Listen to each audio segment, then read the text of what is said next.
This is Startalk. I'm Neil deGrasse Tyson, your personal astrophysicist, recording now from my office at the Hayden Planetarium, part of the American Museum of Natural History right here in New York City. Chuck Nice. Yo, what's up, Neil? Chuck Nice Comic on Twitter. Thank and you. This is a Cosmic Queries edition. Yes, it is. Here's what we did. Yeah. Okay.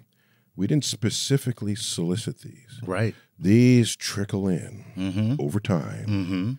So this is a Cosmic Queries morbid edition. Oh, my. These are people asking just questions about the ends of things, Yes. the death of things. Yes. Then I worry about people. Like what? I worry sometimes when you read some of these questions. Yes. Yeah, we have definitely a very death-obsessed audience. We have a death-obsessed audience. We'll see what we can do with them. I don't even know how to bring in an expert on that. They're thinking other about than an undertaker. Right. Right. Yeah. But okay. So let's try it. Apparently, these are the questions that we get more than anything else. As a category. As a unto category. itself. Short of soliciting a category, these trickle in as the biggest unsolicited category. All right, let's do it. So, as usual, we go from all over the interwebs, and we always start with a Patreon patron. Thank you, Patreon members. Thank you, Patreon. That's right. And this is one of the ways we say thank you is by reading your questions and giving them priority. So let's start with Will J., who says, what one or two skills would you learn now to be useful and productive in a post-apocalyptic world? This is, of course, if you survive the meteor strike. So Apophis hits the world. First of all, if Apophis hits the world, would we still survive? Would human beings survive? Oh, yeah. So, yeah. It would just disrupt civilization. Would that be post-apocalyptic? Would it disrupt civilization Mad Max style? Regionally, yes. Oh, okay. Yeah. Or A Boy and His Dog style. Okay. Now you go way back. No, go back to the 70s on that one. Wait. Okay. Right. Don Johnson. There you go. One of his first movies, Don Johnson. I didn't know that. Yeah. Oh, right on. He's the boy. Right. And dog. Then there's the dog. So he's living on the surface of the earth, which is apocalyptic. Civilization moved underground. Right. I think all the men became sterile. Of course. And the men on the surface were not. So they grabbed him, brought him down to have him impregnate hundreds of women. Luckiest boy ever. No, they extracted the sperm from him and impregnate. That's the theme. If you didn't know about A Boy and His Dog, that's Don Johnson, an early cinematic role. But you can look at movies and how they've portrayed these lone survivors in apocalyptic Earth, and they needed like three things. They need sort of a street smarts, even though there's no street. Survival smarts. Survival smarts. Boy Scout level survival smarts, probably Eagle Scout level. Right. And they all have some kind of weapon. True. That can cause harm at a distance. So a bow and arrow or a gun. You don't want any up close and personal hand-to-hand combat. This is my issue with the lightsaber in Star Wars. Everyone's looking at it like it's some kind of major, amazing weapon when you have to stand 3 feet from the person to use it. Just think about that. The whole point of the advance of weaponry in the history of warfare is so you don't have to stand that close to anybody.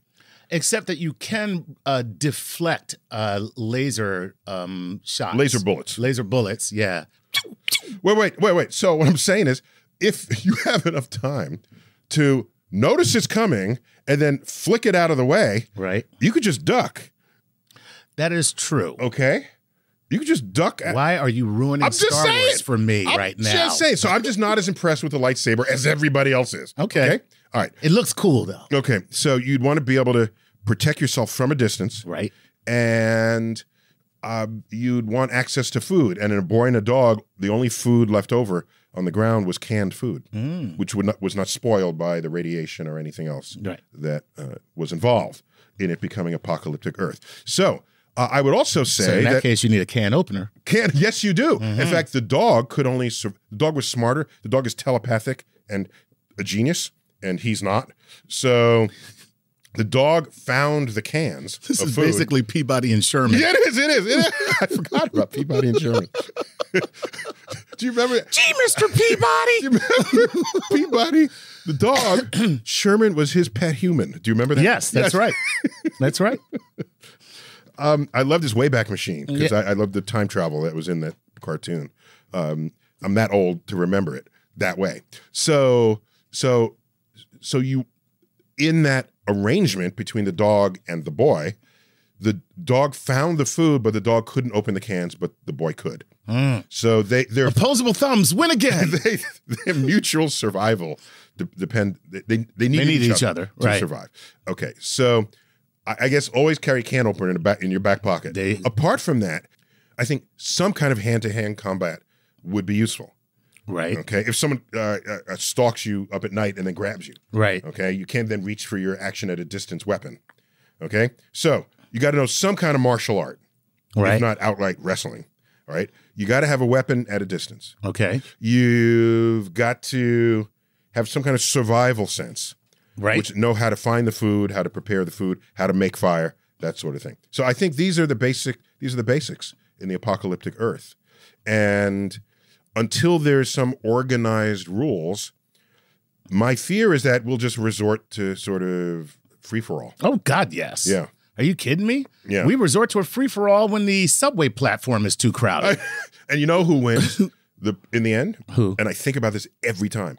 Is the person who controls the hardware store. Makes sense. You walk into a hardware store, everything you need is there. Yeah, absolutely. Everything. Yeah. Yeah, including weaponry. Everything. Yeah, whatever you need, it's right there. It's right there for the apocalypse. So there you have it. So Home Depot employees, you will be our saviors when the post-apocalyptic world. If they don't shoot your ass first. Well, yeah. All right, cool. That's a cool. By the way, that's why it's good for you to have a talent that other people value that they can't just take from you, like your knowledge of how to do things. I thought you were going to say comedy. I guess so. The king's jester, right? Yeah. But if you're not funny. Well, the first time you're not funny, that's the end of your career. No, that's the end of your head. Well, true. End of your life, right? By the way, this has been studied in The Walking Dead. What's that? So the danger is not the zombies, really. Okay. The danger is how people respond to each other. Right. So the interpersonal relationships become most important. Most important. And who do you value and why? Is someone overtaking the resources relative to other people? Right. Are some people power hungry? That exploration became most of what made The Walking Dead interesting. Not all the innovative ways they would kill the Walking Dead, because that gets redundant after like the 5th episode. There's only so many ways you can kill a zombie. You only was kill a zombie, right? So that exploration, I think, was the most intriguing part of it. I'm going to give it to you. I didn't watch it that much, but what I did watch, that's what was most interesting. It's like a soap opera, believe it or not. Yeah, it is, exactly. It's like a soap opera with zombies. Yeah, with zombies. It's a zombie soap opera. A quick other point. Go ahead. And I think about this often. If you're going to create an arc of people who will then regenerate civilization on the other side, okay, how are you going to pick who's on that arc? Right? So if I were you, I would try to find something, some talent, some trade that would be useful in the apocalypse. That will assure that you might be picked to come on the ark. Right. Right. I'm trying to think of, like, will there be a nightclub on the ark? Because if there's a nightclub on the ark, I'm in good shape. He's still thinking. Yeah, you're not thinking about farming or transportation or communication.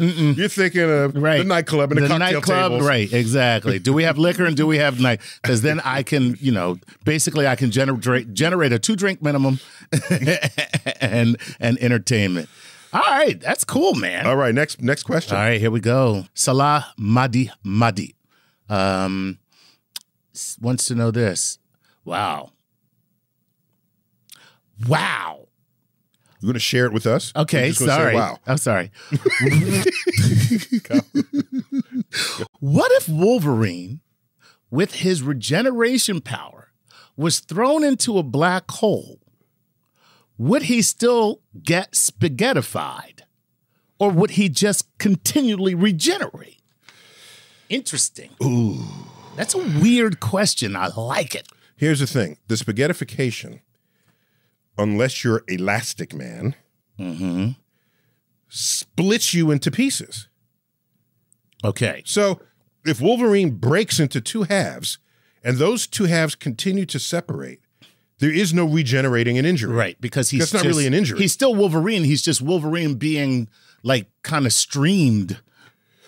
Well, if I split you at the base of your spine, that's likely the first place you'll break, and then at the base of your neck, and then at your knees and your hips, then he's Wolverine in 8 parts. What does it mean to regenerate that? I don't even know. Yeah, you can't. Because there's a gap in between. Exactly. And the regenerate, from what I've seen in the movies and in the comic book, the regeneration requires that the gaps are filled that are part of your body, and it fills in from where you already had flesh. That's true. Right? Right. So I think Wolverine, that's it. And even the adamantium or whatever is the stuff is. That's adamantium. Adamantium. A black hole will overcome any physical substance. Any physical substance? Correct. Okay. Correct. No matter what it is. So even if it's fictional and magical, right? It'll overcome. It's still going to Right. It's still going to end up being just a stream of what, single atoms. Correct. Now, do the atoms actually get spaghettified? Yes. Too? Wow. This is my point. The nuclei get spaghettified. Wow. This is why I'm saying. So okay. So what happens is the tidal force of gravity. That's the stretching force. Right. Tides. That's where we get the word tides from. The tidal force of gravity becomes greater than all other forces of nature. Period. Nice. So the forces of nature that hold the molecules together, that hold the atoms together, that hold the nuclei together, get ripped apart by the tidal forces of gravity. Oh, wow. Okay, that's why gravity wins. Right. So he's spaghettified. That's all there is to it, no matter what. Join the club. Yeah, sorry. Wolverine. Sorry, Wolverine. Dad, that's a shame. What's my boy's name, the actor? Hugh Jackman. Hugh Jackman. Yeah. Join the club, Hugh Jackman. Yeah, sorry, Hugh. You in the club. Yep, exactly. Spaghettified club. Favorite scene, though, of Wolverine gets shot in the head, and I don't know what movie. Shot in the head, falls to the floor. Everyone's standing there. A couple minutes later, the bullet pops back out, and he gets up. I love it. Anyway, all right, here we go. This is Phil Vader, 23 from Instagram. All right. Let's say the world ends. Do you think that's the end of the human race? This could be at any time. It's a different way of saying, will we outlive this place? Do you think? How could you outlive the planet that you live on? I don't understand. Okay, let's say for instance. The answer is no. if Earth is destroyed. No, let's say, I mean, the Earth is going to, how long is the Earth going to be 5 billion years. No, we're here now. Yes. So we're 4.8 billion now, right? Yeah. Well, 4.5 billion. Okay, so now, how far do we have to go is my point. Until when? I'm saying, like, the sun is going to burn out. Oh, how far away? Yeah, how far do we have to go? Oh, that's what you're saying. No, how far forward into the future? Oh, I didn't understand that. Yeah. Okay, so if Earth is ready to get vaporized by the sun, right, you need some ability to planet hop. Right. Because the sun will grow in size. The temperature of Earth's surface will get hotter and hotter and hotter. Time to move, folks. You pick up your luggage, you move to Mars. Okay. The next farther planet from the sun. Okay? But the sun will also start to make Mars hot. So then you want to move farther out again. Then the sun will eventually die and no longer be a source of energy to any of us. Then you want to be able to star hop. Okay. Find another solar system to move to. Sure, why not? So how long would that... That all happened in 5 billion years. Okay, so we got another 5 billion years. You looked at worried. I am worried about it. I thought. Oh, thank God.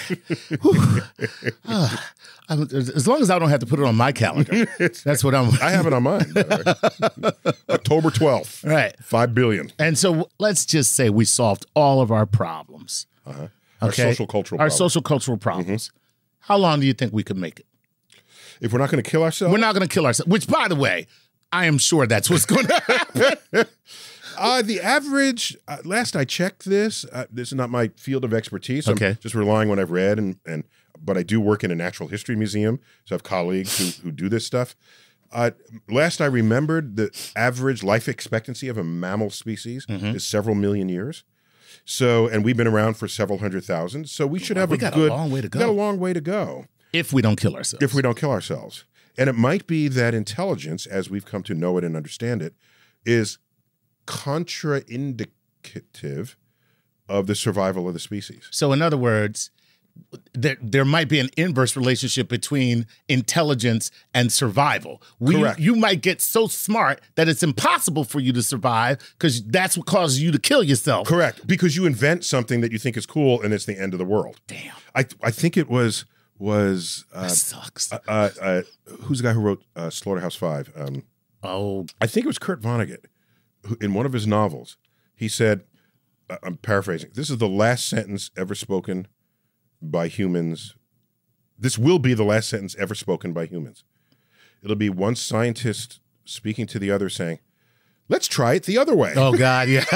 That's funny. Okay? That makes the sense. last sentence. Right. So once you have the power over nature and the forces of nature are greater than you, right, or are ultimately greater than you, then you are wielding forces that can render your own extinction. Well, you know what? That makes sense that there's a lot of, speaking of post-apocalyptic tropes, one post-apocalyptic trope is that there's a huge self-destructive action taken by humankind, and then they decide in the aftermath to live at one with nature and to never go beyond that.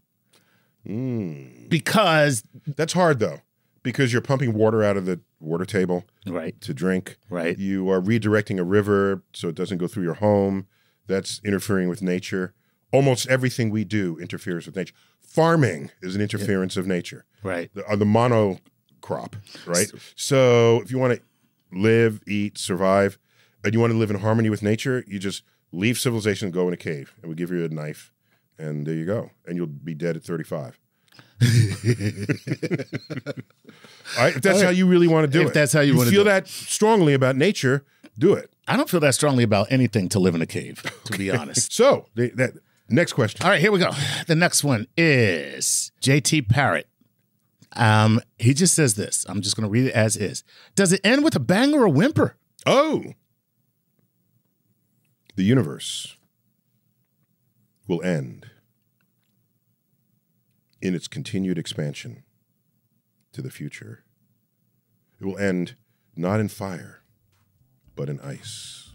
And not with a bang, but with a whimper. Damn, that's cold. See what I did there? I see what you did there.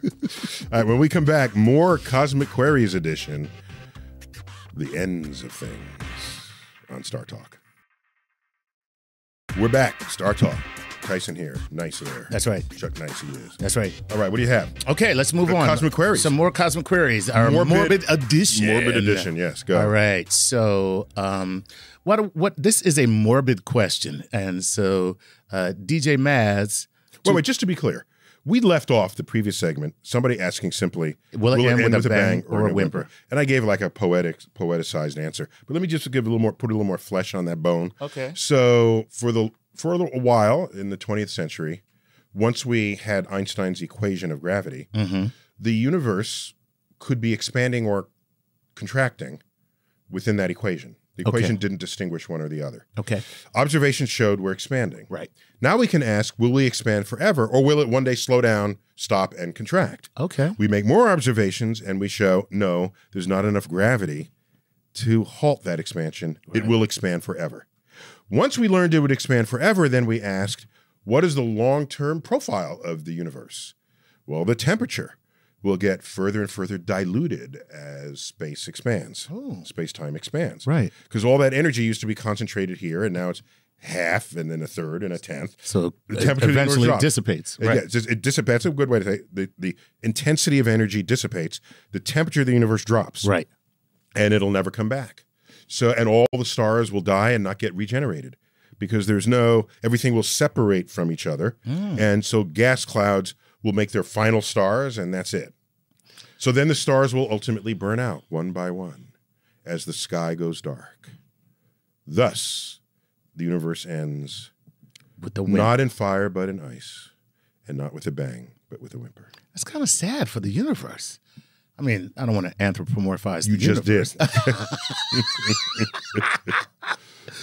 I feel bad for the universe now. Maybe that's a good way to go.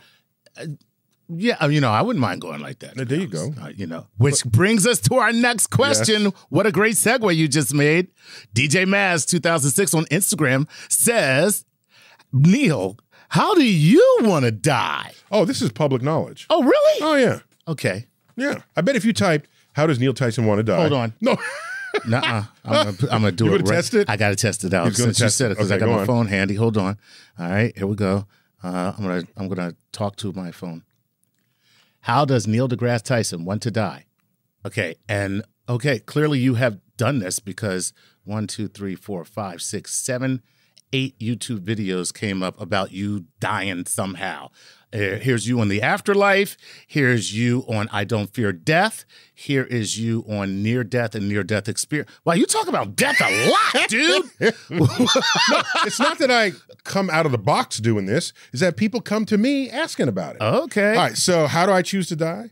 I would delight in, if I were near my deathbed, Okay. temporarily near my deathbed, I would say, don't lay me down to die. Launch me into that black hole so I can be spaghettified. Oh, wow. And I will report back until I no longer can. Sweet. And I'll be the first human to be spaghettified. Spaghettified, yeah. Nice. Yes, I would totally go that Somebody way. get some sauce for Neil. Spaghettified. We need some sauce for this man. Spaghetti sauce. Okay, so now Spaghettified sauce. that's kind of cool, actually. All right. If that's how you're going to go, but do you think that would hurt? Seriously? Yeah. I mean, I'm being. Yeah, but it'll be. Yeah, and your point is, what do you mean you think? Do you think it'll hurt being stretched and ripped apart by tidal force? Well, I mean, my point is, would it happen so quickly that it wouldn't make a difference, or would it happen to the point where you would be thoroughly aware of every single part? I mean, until you couldn't. You feel like you're stretching and say, that's good. Nobody doesn't like a good stretch. No, absolutely. And then it is unrelenting. And you say, okay, I'm done now. No, sorry. No, that's not how we play that. Okay. And then you stretch and then you snap into 2 pieces.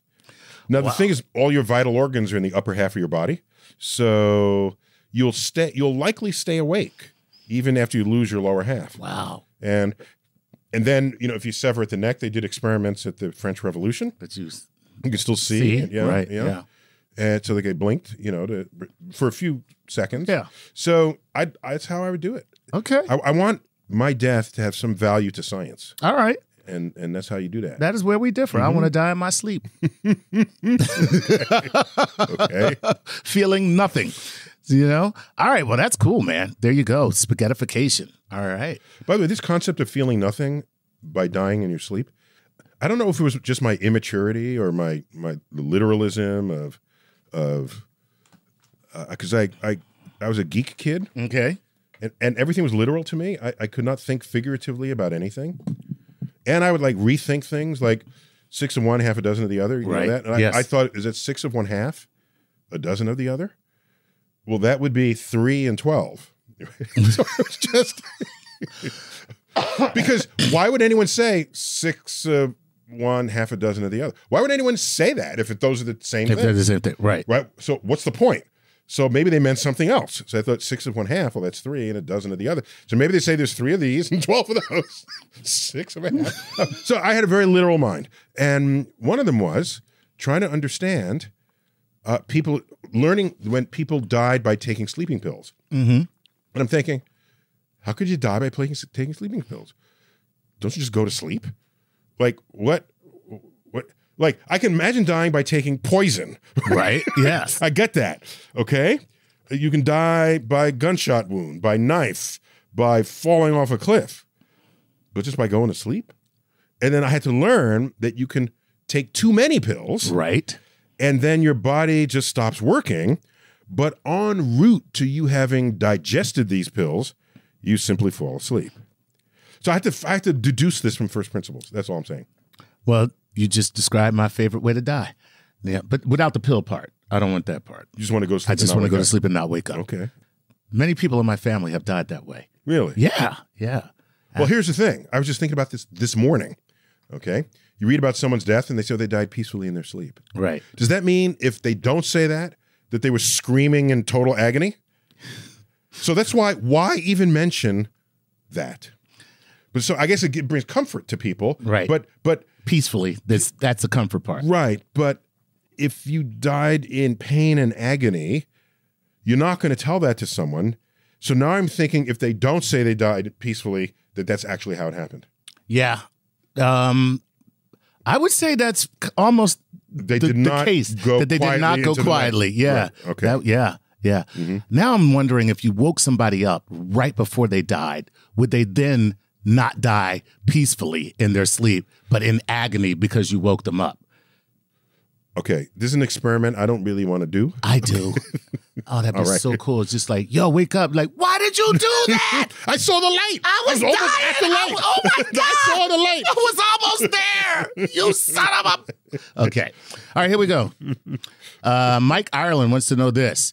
I know that you covered artificial intelligence. What do you think the percentage is that computers have already garnered human consciousness, and are they laying them wait? Come on now. Is it an eerie thought? And I just love your opinion on the matter. Are they laying them wait? In other words, until the right time.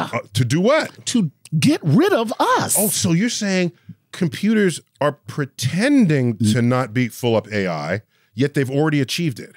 Okay. And this is a plot. By the way, at first I was laughing at this guy, and now that I just heard you say it, I'm scared. Okay. Because that could actually be the case. Okay. If you are an AI that is truly an AI, right? They could do that. And you knew that that if you expose the fact that you were an AI, okay, true intelligence, that you would go ahead and unplug me.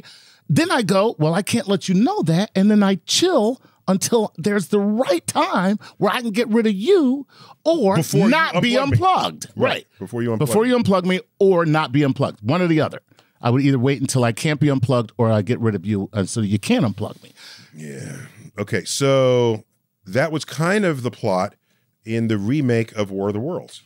Really? Yes. Okay. They did not follow the script from the original H.G. Wells story. Right. This is the one, 2004. Tom Cruise. Right. Okay. In that version, the aliens lay dormant and buried underground. That's right. Damn it. Correct. I forgot about that part. Right. And then they found the right moment, and then they all rose up. Right. Okay. Now, that idea, which perhaps they thought was clever, it undermines the entire plot of the movie. Okay. Which is alien invasion from another planet, right? Who are overcome not by our weapons, but by germs that they do not have immunity to because they did not evolve on this planet. Right. So that premise means they had to be here a long time ago to put that stuff in the ground. Yes, and now they're in the ground. They can develop an immunity to our germs. That entire premise unraveled in the presence of this new idea they're going to pre-bury the aliens. Gotcha. Yeah. So that pissed me off. I'm just saying. Well, I'm with you on that. It was a crap movie. So, I mean, don't get me wrong. Love Tom Cruise. Okay. Love him. You know, that movie had a narrator. Wait, no. Yes, it did. No. Yes, it did. How? Yes, it did. I've seen it twice. I don't remember a narrator. Okay. Just take a guess, and there's a 50% chance you'll get the right narrator. Mm-hmm. Tim Robbins. No. Morgan Freeman. What? Yes. That's right, it did. Oh my God. And he comes on at the end. At the end. And I got the end quote right. That's right. I carry it with me. All right. Here we go. I carry this narration with me. All right. All right. The end of the 2005 War of the Worlds. From the moment the invaders arrived, breathed our air, ate and drank, they were doomed. They were undone, destroyed, after all of man's weapons and devices had failed, by the tiniest creatures that God in his wisdom put upon this earth. By the toll of 1 billion deaths, man had earned his immunity, his right to survive among this planet's infinite organisms, and that right is ours against all challenges. For neither do men live nor die in vain. Nice. Translation. Whose house? My house. Anyway. But that wouldn't happen if they were here for millions of years. Right. And by the way, I just find it so ironic that one of the most recognizable voices on the planet is doing a reading of the most recognizable voice on the planet. So weird. How meta is that? Neil deGrasse Tyson does Morgan Freeman. You know, that's cool. But did you like my I did. I liked, and by the way, that's a great little quote. When I heard it, I said, that's beautiful. Right. No, the novel was a 19th century Victorian era novel. And I said, that's beautiful language. I bet it was verbatim from the story. Okay? Because nobody today writes like that. Nope. For neither do men live nor die. No, that's not coming at anybody in Hollywood today. No. So I said, let me find the original. But I had another little issue. I said, this makes very strong mention of God. And I said, well, H.G. Wells was highly scientifically literate. Did he make mention of God? I went back and found the passage. No, he does not make mention of God. Here is H.G. Wells's original passage. Oh, snap. Covering that part of what was used for the movie. Okay. You ready? Go ahead. For so it had come about, as indeed I and many men might have foreseen, had not terror and disaster blinded our minds. These germs of disease have taken their toll of humanity since the beginning of things, taken toll of our pre-human ancestors since life began here. But by virtue of this natural selection of our kind, we have developed resisting power. To no germs do we succumb without a struggle. And directly these invaders arrived, directly they drank and fed. Our microscopic allies began to work their overthrow. Already when I watched them, they were irrevocably doomed, dying and rotting, even as they went to and fro. It was inevitable. By the toll of 1 billion deaths, man has bought his birthright of this earth, and it is his against all comers. It would still be his were the Martians 10 times as mighty as they are, for neither do men live nor die in vain. Woo! Hashtag Darwin rocks. He's got pre-human ancestor. He's got natural selection of things. Yep. No mention of God. These are two different things. I think Hollywood was afraid to get real on it. Oh, yeah. There you go. We got to call this segment quits. We'll be back with the third segment of Cosmic Queries, the Death Edition on Startalk. Chuck, last segment, Startalk. That's right. Cosmic Queries. Yes. The Death Edition. Death. All right. All right. Let's jump right back into it. Give it to me. This is Jay DeGator, I'm going to say. Down the last name. There you go. What is Wait. Jay DeGator, I'm going with. Yeah, I'll give it to you. Okay. Jay DeGator. Yes. It's probably Jay DeGator. It might be, but you know. Yeah, it's Jay DeGator. Jay, I'm with you on this. Okay. All right. Good for you. Jay, why don't you change your last name to Jones? How about that? Then we won't have a problem. All right, he says this. What does the merging of black holes mean for the future of the universe? Could the universe eventually be the victim of a collective hypermassive black hole? Could we be left with a singularity or black hole containing all the information of this universe waiting for the next Big Bang trigger? Ha ha. Everything in the world just ends up into one giant black hole that creates a singularity that then becomes the universe again. Okay, so black holes are not quite what you think they are. Right. They're not giant sucking machines. No, they're not. Okay, so if the sun became a black hole, Earth would still go right around. If you could shrink down the sun and make it a black hole, Earth would still go around in orbit like it would be dark and cold. Right. But orbitally, it would make no difference to us. So just because it's a black hole doesn't mean it's reaching out right in places it didn't previously reach out to eat you. So are you saying that anything in orbit around a supermassive star that collapses under its own self and becomes a black hole, right? If it's already in that orbit, correct, then it will not cross the event horizon created by that black hole and correct. Just continue to be in that same orbit? Correct. Unless the black hole eats by some other means, then the black hole gets bigger. Okay? So if you fed the black hole top and bottom, okay, Now the black hole will grow, its gravity will increase, and it could increase to such a point where your speed in orbit is insufficient to maintain your orbit. Gotcha. And then your orbit decays and you fall in. That could happen. Okay. Yeah. Okay. But it's like I said, the objects had to have been headed towards the black hole to get eaten To begin in the with, first place. right. Right. So it's not some giant sucking machine, first of all. Second, modern evidence shows that if not every galaxy, certainly most galaxies, red-blooded galaxies, have supermassive black holes in them. When galaxies collide, it is highly likely that these black holes will find each other, all right, because that's how the dynamics of colliding systems works, and then they will consume each other, passing through each other's event horizon. Gotcha. Okay, so then you have a black hole twice as big now. All right, fine, but then it's just still stuck in the middle of these two galaxies that have merged. Right. It's not reaching out to some other galaxy. Right. All right, so now we have an accelerating, expanding universe. So there's a galaxy over there, and I'm a galaxy over here, and expanding universe will forever take that black hole away from my black hole. Right. So you're all moving away from each other. There's no reason to think that all the matter in the universe is going to land up as one black hole. Gotcha. Okay. Not only that, the universe is just going to expand forever, and forever is a long time. It is. It's not long enough for the Bible, though. The Bible, it's forever and ever. You ever notice that? Yeah, it is. Yeah. Forever and ever. And ever. Right. Right? Because forever, however big that infinity is, I want more infinity. 1 plus 1. Infinity plus 1. Oh, you're the annoying kid, right? I can count to a big number. I counted to 100 billion. 100 billion 1. There you go. That's how to get an ass whooping in the street. Amen. If you do that. So, all right. So now, in the very distant future of the universe, the black holes that did eat whatever it was they were going to eat will ultimately evaporate in what's called Hawking radiation. Okay. So the black hole becomes undone, and all that matter that was in the black hole is now scattered back into the universe.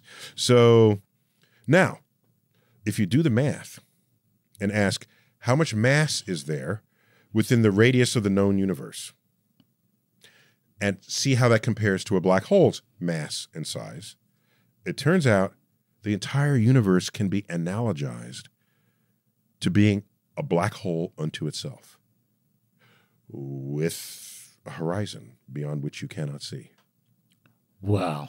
So it is not completely crazy to think of the universe and all that's going on within it as containing a black hole that has all the external properties that any black hole we're looking at would have within us, within our universe. Okay. So then you ask, if we are a black hole, are we a black hole in some larger universe? That's what I was about to say. So who's to say that there's not more universes with the same black hole that we would be? Correct. This is what led to the idea that maybe black holes are portals to entire other space-time continuum. Aha. Yeah. So in Men in Black, the galaxy on the belt of Orion, we remember this. Yes. Okay. It's a little weird to have said it that way. If it were a black hole on the belt of Orion, then that would legitimately be an entire other universe. Right. But they just said galaxy, and you can get a nice picture of a galaxy, and you go into that galaxy, then it's another galaxy. But that's not as scientifically realistic as there being a black hole on the belt. And then you go into the black hole, there's a whole universe. Gotcha. Yeah. Okay. All right. Well, the answer to your question is no. Now pronounce his name again. Yeah, Jay DeGator, or as I call you, Jay Jones. Jay Jones. All right. Cool. And I said his name was probably Jay DeGator. You said that, yes. I'm bet. I'll bet you. I'll bet you $1. Jay, we read your question. Hit us up on Twitter. Let us know how bad I mangled your name. All right. Okay. This is Tori Himmelstein or Himmelstein. I'm going to go with Himmelstein. So Tori says this, hey, physics undergrad here. Physics in the house. Physics in the house. Is there any chance that after I die, my atoms would spontaneously combine to form an alien billions of years in the future? Are you sure you're a physics undergrad? Tori? Really? The answer is yes, Tori. Don't listen to Chuck. The interesting thing about the universe that's not entirely obvious at first reckoning is that every electron we've ever found is identical to every other electron. Every atom of any species of atom, I say species loosely there, obviously. Right. Any oxygen atom here is identical to any oxygen atom anywhere else in the universe. Right. So we are composed of elements drawn from the periodic table of elements. Correct. And the naturally occurring elements is 94, depending how you count it. The low 90s, naturally occurring elements. That is the recipe that makes everything there is in the universe. Mm-hmm. Everything natural in the universe. So if you're made of these atoms, I put you in the earth and you decompose, these atoms are available to make something else. Right. And to decompose is different than to disintegrate. Right. You know the difference? No. To disintegrate is you break apart. Right. To decompose is some other animal is eating you. Ill. Is that really what decomposition is? Yes. If I put Even if it's the ground or microbes or anything, it's still something else consuming you. Correct. Gotcha. That's why if I buried you on the moon, you will not decompose because there's no microorganisms there to eat your body. That's right. You'll just stay there and you'll dehydrate. Some atoms, some molecules will change, but not because they were decomposed. Now I know how I want to die. I want to die. Well, what I want to be after I die. I want somebody to put me in a Barca lounger type chair and put a drink in my hand and just sit me on the moon. Oh. Yes. Go with sunglasses. Looking right. up. Looking at the sun. Right. You'll be there 1,000 years from now. That would be awesome. You'll be a little dehydrated, but you'll still be there. Right. Okay. Wow. So basically, this. Wait. There's a movie that ended that way. What? Yes. No. And who's the main star in Men in Black? Not Will Smith, the other guy. Tommy Lee Jones. Tommy Lee Jones in this movie ends dead on the moon, leaning up against a rock, looking out into space. That's cool. Yeah, Tommy Lee Jones. I don't know what movie that is. I think it was Space Cowboys. Okay. I think. Not bad. I think we can check on that. It's not a bad way to die. Somebody look that up. You know? But what you're saying though is from Tori's question. So we're just all information. So they basically we're ingredients. We're ingredients. That's what I mean. Kitchen ingredients. We're kitchen ingredients, yes. basically. Yes. Right. And so that's why I want to be buried rather than cremated. Right. Because I want the energy of my molecules in my body to be available to other organisms. If you are cremated, your energy gets dispersed into space. Right. That's fine. You might enjoy that, like that. But the rest of what is you are all the atoms are broken apart, and other creatures can't utilize them. You don't have nutritional value to them. Right. But you'll still exist as atoms. Right. So aliens that might evolve on this planet or some other planet, if your atoms were taken there, you could be composed as part of another atom. Oh, yeah. There you go. We're kitchen ingredients. That's it. That's it. Nothing more than flour, milk, eggs, oil, milk, waffles. We're waffles. Okay, one last question. Go. Give it to me. Okay, one last question. Here we go. Rex Young wants to know this. Rex Young wants to know this. How long could a person endure prolonged isolation, such as during solo interplanetary travel or colonization, before space madness becomes an issue? Okay. We don't have time for this, but I want to do it anyway. Figure it out. Okay? Go ahead. Chuck. All right. I'm old enough to remember the Twilight Zone in first run. Not the earliest, but the slightly later years. Okay. Like in the 60s. It went into the mid-60s. It's still on, so. Okay. All right. You can catch it. Still, yeah. All right. So, there were so many episodes about astronauts going crazy for lack of human interaction. Right. Okay. And I said, wow, this is going to be a big problem. I thought that was like the biggest problem we're going to face. Okay. Is people going crazy in isolation in space. Then I met people who don't like talking to other people, who don't like anybody, who would be just fine months, years at a time, never having human contact with anybody else. I've met these people, and sometimes I feel that way too. Perfect astronauts. I say, give me a good video account, some books, give me Apple Music, and I'm good. I don't have to talk to anybody. So this idea that you need human contact for your survival, people I have met undermine that claim that I have seen persistently made in storytelling. But apart from that, Okay. NASA has never sent anybody up alone since Mercury. Okay? Right. A. B. NASA's always yapping at you on the radio. Oh, that's true. Yeah. They're there all the time. Mm-hmm. All the time they're talking to you. That's true. How you feeling today? Right. Hey, did you turn the knob to the left 3 times? Right. Did you do the hokey pokey that you should have? Have you spacewalked? Did you do the thing? Did you have a bowel movement? Right. You know? And so it ain't like they're not there. Right. So anyhow, I think there's enough range of people's interpersonal temperament that I don't see that it's going to be a problem having somebody alone. Now, you want to know who was the most isolated person there ever was? No. Who was it? It was command module pilots in the 9 Apollo missions to the moon, in the missions where 2 of them went down to the surface. Right. So that's 7 of the missions, where including Apollo 10, where they went down just above the surface. They said, "Okay, come back," Right. and they never actually landed because they're incrementally testing. God, those guys got ripped off. I know. God. I know. What would you? Yeah, I'm thinking. You say, "Houston, I can't hear you." Okay for landing? Exactly. I'd be like Chuck Sullenberger. You know, I'm gonna have to set her down. I'm sorry.